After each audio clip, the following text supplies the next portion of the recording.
In London, it is so incredible to see so many people out here. I know that I've heard people have been in the parking lot since 4 p.m. just to see some special guy.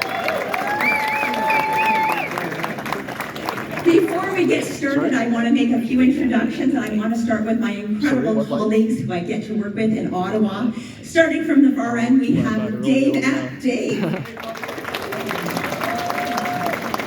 And when you're ever in trouble, we've got good old Larry Brock. And the lady I've been sitting in Parliament with since 2015, Marilyn Gladue. And our very next door neighbor, Leanne Rude. I also want to do a special thank you and welcome out to Councillor Stephen Lehman for the City of London, and two very special people who have helped put things together here as Conservative representatives, Howard Shern and Benny Adams. Thank you so much for Benny, thank you so much for being this. But tonight, we are here to see Pierre Poilievre, the leader of our Conservative Party.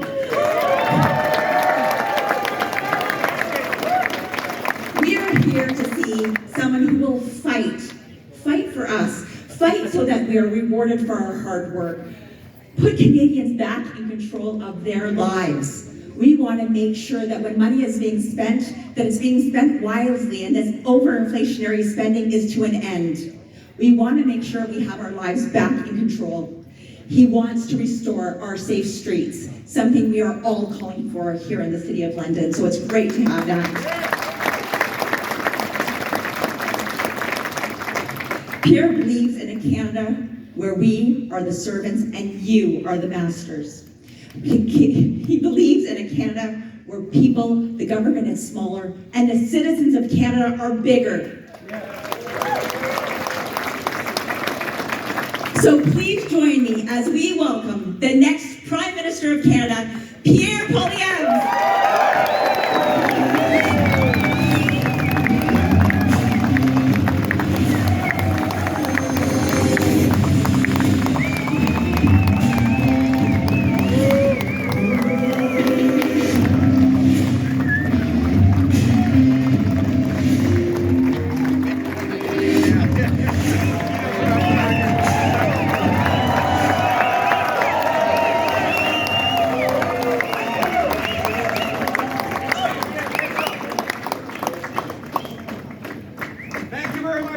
Great to be with you.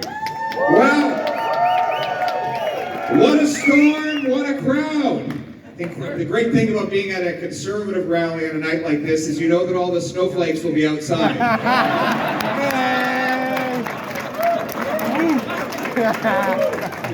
I told Justin Trudeau I'd be going to London. He said, well, I've got a $6,000 a night hotel room I can recommend for you. I said, it's the other London, Justin. I don't have those types of hotel rooms in London, Ontario.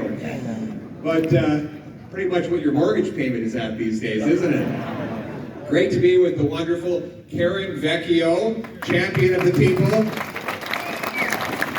Thank you very much for the kind introduction. Leanne Rude, we have also Marilyn Gladue, we have Larry Brock, the great prosecutor, we have David. What an incredible team we have from this region fighting for our people. When I got into London, our friend Karen Vecchio said to me, we have to go and see our seniors, the people who built this country, and we're going to go to seniors' home.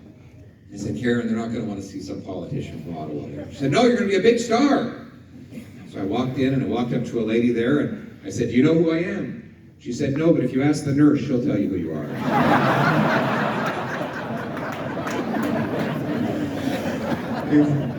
It's good to be made grounded, right? But the mighty be made low. And that's democracy for us. And boy, we could use some of that in Ottawa, couldn't we, these days? Incredible. Yeah. Our capital still is Ottawa, it's not Beijing. We're gonna bring it home, aren't we? We're gonna bring back the power and the decision making to this country.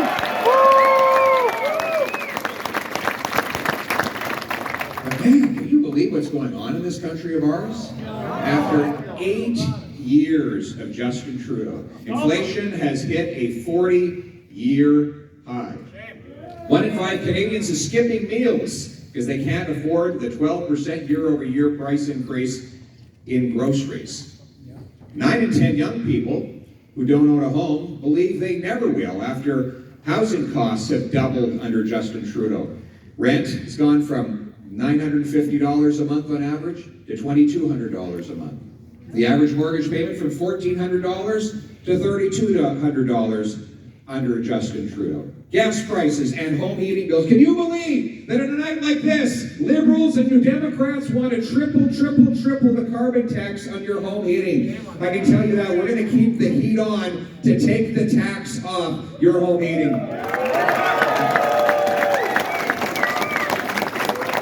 I see the mathematics, though, of hopelessness. I met a young lady who was working as a CATSA screener over at Pearson Airport the other day, and she's done the math. She saves $5,000 every single month. $5,000 every single year, right? That's $600, a few $100 a month, adds up to $5,000 a year. And she says in Toronto, she's going to need $800,000 for her first home. So do the math. She will need well over 10 years to save up for that original down payment. She's almost 30, so she'll be almost 40 before she can even think about starting a family. In a country where home ownership used to be something that we would take for granted. And then people are losing hope because they don't see that no matter how hard they work, that they'll ever be able to achieve that dream. More and more people are spilling onto our streets, and students are increasingly living in homeless shelters. 1.5 million people eat at food banks, and some are even going to the food bank in Mississauga to ask for help with medical assistance in dying, not because they're sick, but because they're too poor and miserable to go on. People spill onto the streets. We have homelessness everywhere. Look around you. 10 cities where people are addicted to drugs and lie face first on the pavement, overdosing on opioids. Violent crime is up 32% under Justin Trudeau. In fact, it got so bad the other day there was a robbery right on the streets of Ottawa near Parliament Hill.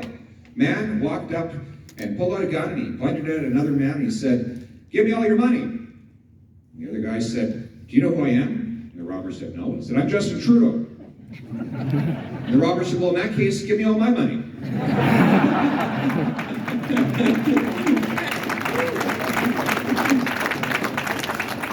But joking aside, this is how it's gotten, This is not the country I was born into. I was born to a 16-year-old unwed mother who put me up for adoption to 2 school teachers.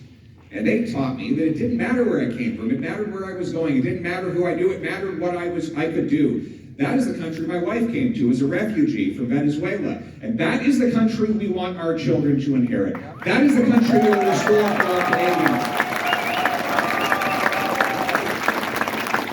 That is the country we're going to bring home. And I'll tell you how we're going to bring it home. We're going to bring home lower costs for the people by making government affordable. $500 billion of inflationary deficits have bid up the cost of the goods you buy and the interest you pay. When you print more cash, you have the same number of goods, you bid up the price of everything. This is a thousands-of-year-old rule of economics that is never going to be broken. It always applies. If you have 10 loaves of bread and $10, it's $1 for each loaf. You double the number of dollars to 20, but you still have 10 loaves of bread, it's going to be $2 for each loaf, right? It's not rocket science.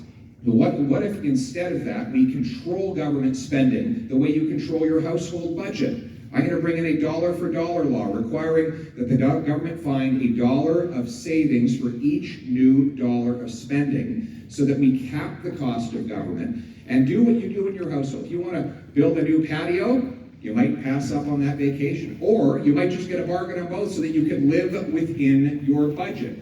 Every creature in the universe has to live by scarcity.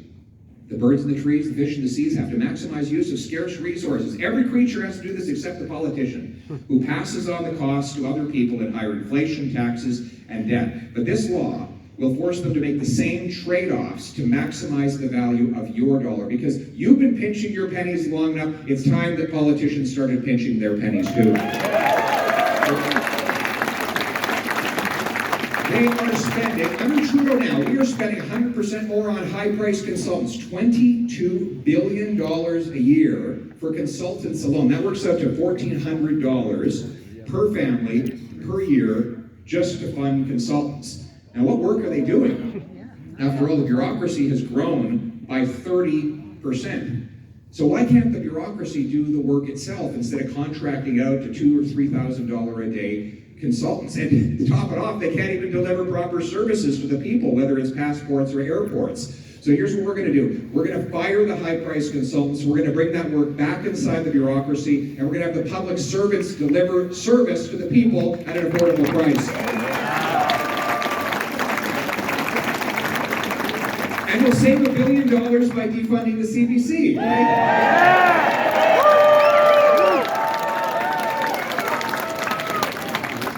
Instead of creating more cash, we're going to create more of what cash buys by bringing home production to this country. We're going to build more homes, produce more energy, and grow more Canadian food back here in this country, right? That's how we're going to make our dollars go further. Think about it. As I said earlier in my analogy, if instead of doubling the number of dollars, we double the amount of bread. You got 20 loaves of bread and $10. Now it's 50 cents for each loaf. So in other words, why don't we produce more of the stuff that money buys rather than just producing more money? Dave Epp can tell you that right now the reason we can't produce as much farm produce is because we have high taxes and red tape on our farmers. They hit the carbon tax on your fertilizer, then on your off-farm fuels, and then even in some cases for the CO2 that our farmers release into their greenhouses. I'll give you a story. It's called Suntec tomatoes, the little miracles of Manitoba. They grow these beautiful little tomatoes, but they have to release CO2 into the greenhouse in order to increase the growth of the plant. Well, Trudeau's carbon tax applies on that CO2, even though it doesn't even go into the atmosphere. Apparently he missed that day in science class. So what is the consequence of this? The consequence is that it's more expensive to buy a Manotick tomato in Manotick than a Mexican tomato in Manotick. So we're sending a price signal to our customers to buy the foreign tomato that had to be transported by truck and train, burning fossil fuels all the way across North America. Bad for the environment, bad for our economy, bad for our local farmers. We're going to get rid of that tax, get rid of the fertilizer mandates. We're going to bring home food production so that we can feed our own people and stand on our own feet.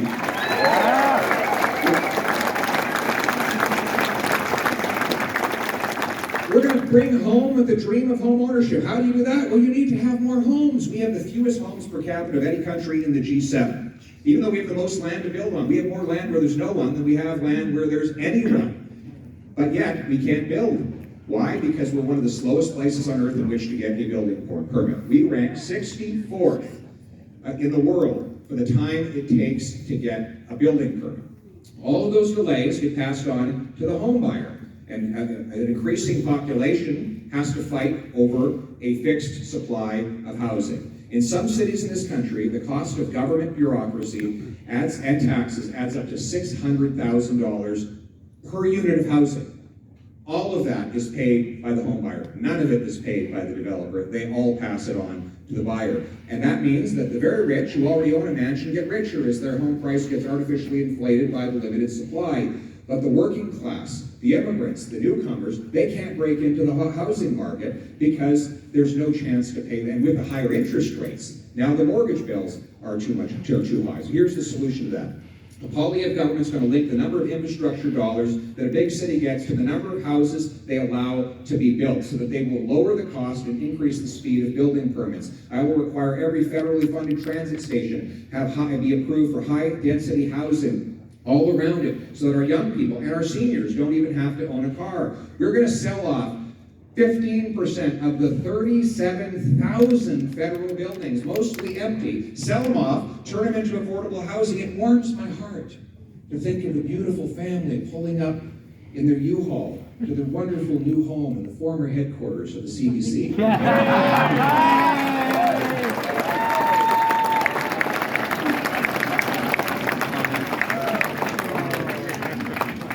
So we're going to bring home ownership. We're going to build houses again. You know what else we're going to do? We're going to actually favor the trades. Yes, it's wonderful to have university education. I was blessed with one. But you know what is just as good? You know what deserves just as much respect? Our tradespeople, the folks who build stuff in this country. We're going to honor them as well. We're going to make sure they get every bit as much support as university students. And we're going to speed up immigration for high-skilled builders so that people can come here and help build the houses we need. We need millions of new houses. We're going to reestablish the dream of home ownership in this country. And you know what? We're going to heat those homes with Canadian natural gas. We're going to come absolutely. Justin Trudeau is pushing production of energy and other resources out of our country to faraway, dirty dictatorships. For example, we're bringing in 130,000 barrels of overseas oil to Canada every single day from dirty dictatorships, even though we have the third biggest supply right here at home. Meanwhile, we don't export a single solitary cubic foot of natural gas, even though we have the fifth biggest supply of that gas here in Canada. Well, what little gets out of Canada goes to the United States at a discounted price, and none of it goes overseas. Meanwhile, dictators dominate the market for natural gas. So here's what we're going to do. A Poilievre government will repeal the anti-energy law C-69 so that we can build Canadian pipelines with Canadian steel to deliver Canadian energy to Canadian markets.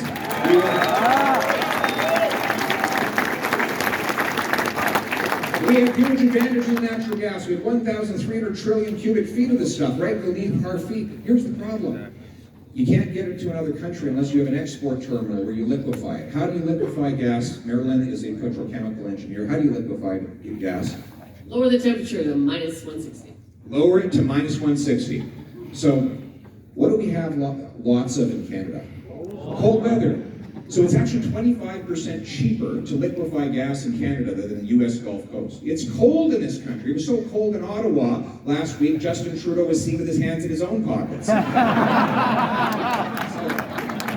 He had 15 proposed natural gas liquefaction terminals on his desk when he became Prime Minister 8 years ago. 0 have been built. A Poilievre government will clear away the gatekeepers and approve the permits to get the natural gas liquefaction plants built, lower the temperature to minus 161 degrees, put that gas on ships, send it to Asia to close dirty coal-fired plants in that continent, ship it over to Europe to replace European dependence on Putin with paychecks for our people in this country. Let's take the dollars for dictators and turn it into money for our country. Let's bring it home.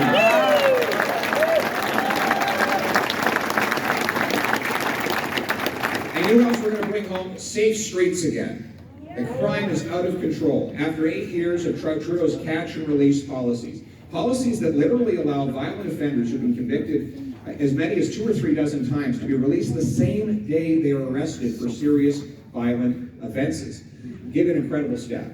The BC Union of Mayors wrote a letter saying that the same 40 people were arrested 6,000 times in a year in Vancouver alone. That means each one of them was arrested 150 times. But because of Trudeau's bail policies, they have to be released the same day. So police officers in Vancouver tell me that they sometimes arrest the same person 3 times in a day. Once in the morning, once in the afternoon, and again in the evening. That's 6,000 crimes that could have been avoided if those same 40 people had just been kept behind bars, right? Meanwhile, his priority, to keep us all safe, he wants to target duck hunters in Labrador, right? He thinks if he goes after the Inuit hunter in Nunavut, somehow it's going to stop a drive-by shooting in downtown Toronto, right? You know, a person with a possession and acquisition license is about the least likely person who's going to commit a violent crime with a gun.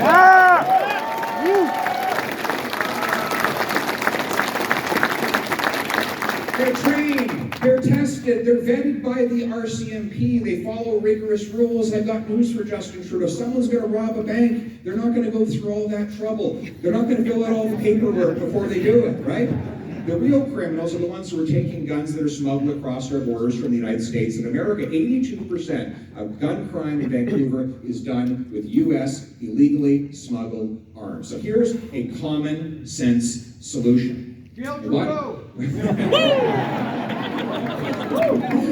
him out. We'll vote him out, won't we? We'll vote him out. But here's what our common sense solution is. We are going to jail real violent offenders who are convicted of crimes, but we're also going to get rid of this wasteful attack on our hunters and our lawful sport shooters and take the billions of dollars that would cost, put it into reinforcing our border to keep the illegally smuggled guns and drugs out of our country. In other words, we're going to bring home safety and we're going to respect law-abiding people in this country. I know I've been complaining a lot about all this red tape and the delays of government. I want to tell you something that they have been able to provide quickly. Just yesterday, we learned that there is a corporation in Vancouver that was able to get its license to sell cocaine in just 2 months. In other words, you can get a license to sell cocaine faster than you can get a passport in Justin Trudeau's Canada, right? But that's their big idea to fight the drug overdose crisis. Legalize fentanyl, heroin, cocaine. They've effectively been doing that in Vancouver through a pilot project for the last 5 years. Has anyone been to the Lower East Side of Vancouver lately? It has turned into a war zone. 10 cities with people, as I said, lying face first on the ground, a 300% increase in overdose deaths since these policies have been brought in. 30,000 Canadians have lost their lives to drug overdoses in the last 7 years. Now, legalizing drugs and providing taxpayer-funded, quote-unquote, safe supply have only flooded the streets with more dangerous poisons and caused more people to lose their lives. What we actually need is to help those people by giving them treatment and recovery services, inpatient, detox. Let's save their lives. We can do it. You know when the drugs originated? Powerful pharmaceutical companies came to North America and lied to the drug approval agencies and said that these drugs were not addictive or lethal. And they managed to push them onto the streets, get people addicted. People who had families and good lives but might have had a sore back or a minor injury were hooked on to opioids. And hundreds of thousands of people in North America have died as a result. The United States government and the states have sued those pharmaceutical companies for billions of dollars. A Poilievre government will up those lawsuits here in Canada. I will make those companies pay the price of the recovery and the treatment to save the lives of our people.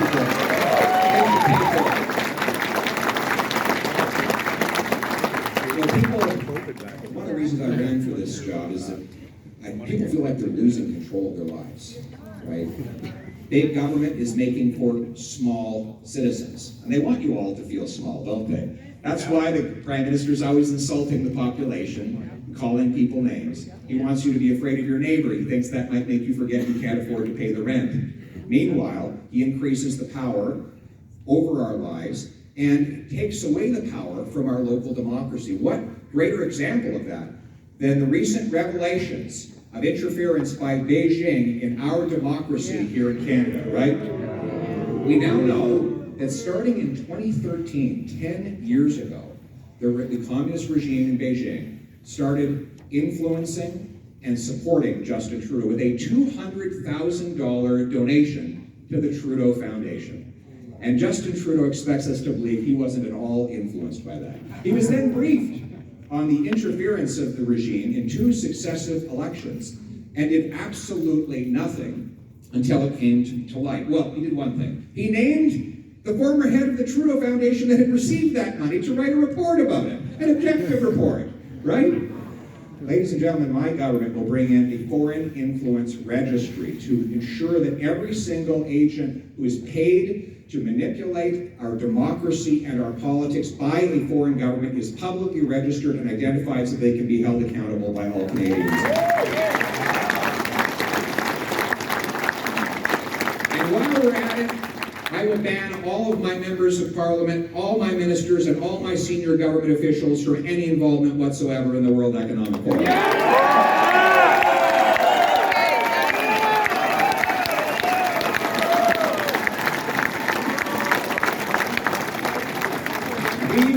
never allow any government to force a digital ID on our people.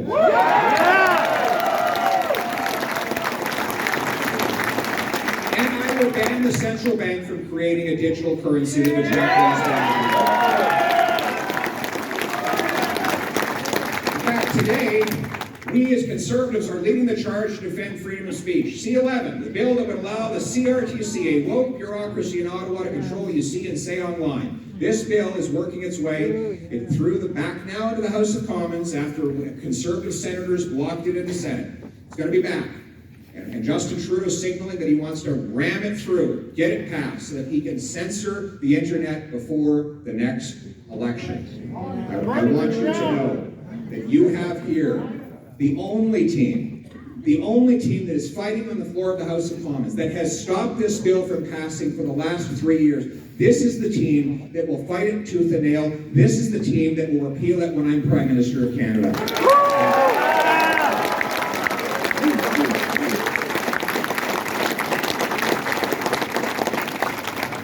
You know, everything they do is about more power for them and less freedom for you, right? It's like they believe they can spend your money better than you can because they think you're not smart enough. As though Justin Trudeau, who spends $6,000 on a hotel room or $54 million on an app that doesn't work, knows anything about how to spend money, right? Or they think that you're not capable of making your own beliefs or expressing your own values, so they need to censor what you see and say on the internet. Or they say that the common person can't be trusted, so whether it's COVID or racism or the environment, every single problem for them has one solution: more power and money for them and less freedom and opportunity for everyone else, right? The whole premise is that there's this small aristocracy that just knows better than everybody else, right? They forget that our entire system of government is based on exactly the opposite principle. Since the Magna Carta was signed in the fields of Runnymede back in 1215, the whole purpose of the House of Commons was to put the common people in charge. That's why it has its name. Why are the why are the floors green in the House of Commons? Because the first commoners met in the fields of England. They were the people that harvested the crop, that did the work, and that were tired of having all of the produce of their work taken by a parasitical and lazy bureaucracy that was contributing nothing to the kingdom. And therefore they created a House of the Common People that would ensure that the government could not tax what the people had not approved. That is the basic idea. It's one of the reasons why the great Winston Churchill loved the common people so much, despite the fact that he had written 58 volumes of Nobel Prize winning literature, that he successfully predicted all the dangers of Nazism and communism, that he invented the battle tank, that he did countless other great feats, wrote countless witticisms, told the greatest jokes of all time. All of that genius, to him, was lesser than the genius of the common people. That's why he became a bricklayer in his spare time, because he wanted to appreciate the craft of the people who did the real work. One of my favorite stories of him is when, in the middle of the Second World War, he used to go out into the streets of London after it had been bombarded by the German Luftwaffe. The German Air Force would pound the city, and Churchill would go out into the streets, and he'd meet with the people. He'd hear their stories. He'd learn how they'd survived. And one day, he and his team happened upon a little old lady who'd been out shopping, and she was buried under rubble. And so he helped scrape away the rubble. They helped her to her feet, and she looked him in his eyes and she said, "Thank you." And as she was helped away, he stood stone silent. And he said, "There goes greatness." He understood that wars were not won by kings or queens, or even by generals. They were won by the courageous common people like that woman, who would not be stopped from her daily life, even by a German Air Force flying overhead. He knew that the war would be won by the little-known privates that came charging out of the trenches into harm's way. That it would be won by the workers in the munitions factories that would crank out the weapons of war for the Allies.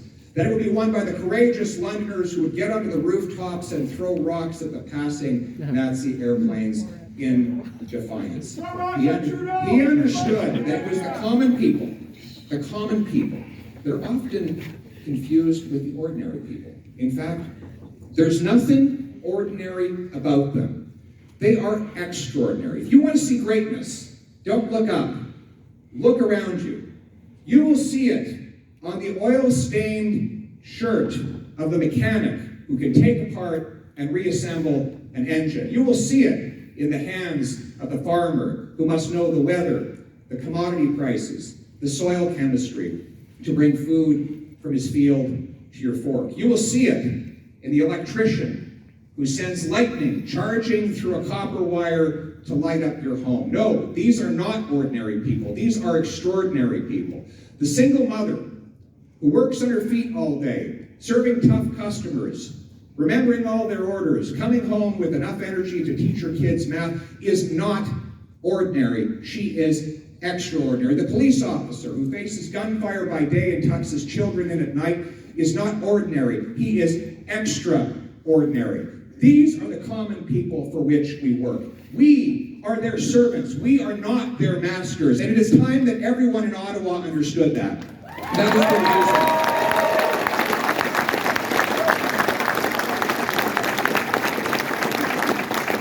So, let us restore the House of Commons to the common people. We have a common home. It is called a house of the common people. The common sense of the common people in our common home, which is Canada. It is your home. It is my home. Let's bring it home. Thank you very much. God bless